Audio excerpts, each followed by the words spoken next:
Okay, in this video, I'm going to show you two things you should do to request a teacher to write you a letter of recommendation. Again, start at the Cal website, and we're going to go to Naviance Family Connection from the Naviance Family Connection icon. Click on that.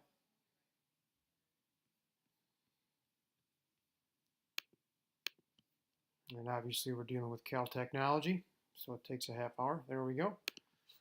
So log in again using your email account, and then your password again, your student number.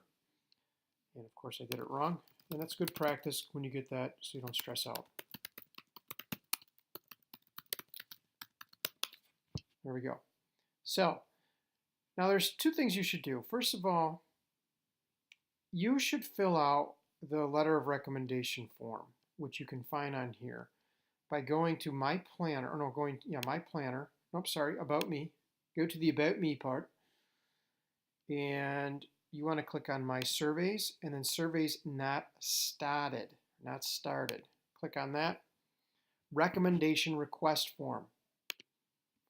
There you can see, put your name, your phone number, email address, and then all the colleges you're applying to. Fill out this form. Why? Because it helps us as counselors and teachers write you a bang-up letter of recommendation. And click Update when you're done.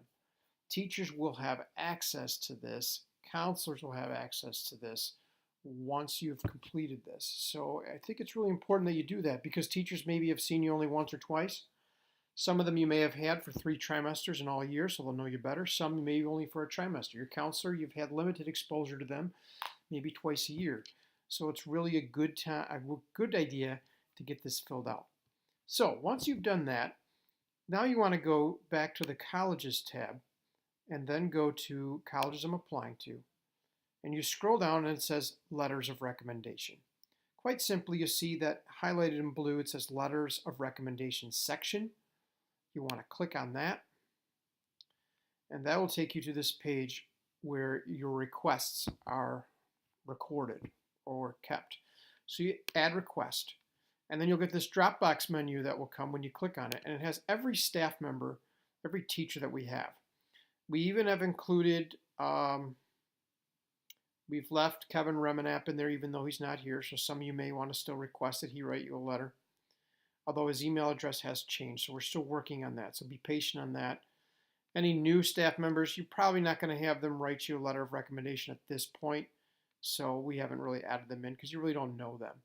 So let's just say I want Mrs. Hall to write me a letter of recommendation. Click on her name. Now usually it says choose specific colleges from your colleges I'm applying to list or all. I usually just say all because you want to try and use these letters for as many schools or for as many purposes as you can. And then include a nice personal note. Hello, Mrs. Hall. Please write me a letter of recommendation for my colleges. I mean, come up with a much better message than the lame one that I just came up with here. But then sincerely, Curtis Hoffman. Then I submit the request, and it will go right to Mrs. Hall's inbox. And so she'll have that, and then she'll know that you want me to write her a letter. Now, I also recommend, we all strongly encourage you to still touch base in person with that teacher. Follow up. It's really important, that personal contact. Yeah, it's that simple. And once again, some colleges are going to require you to write one or have one teacher write you a letter of recommendation, some as many as 2 or 3. Just depends on the school. And of course, this is all via the Common App. It doesn't have to be Common App either. It could be just for any letter that you want a teacher to write. So there you go.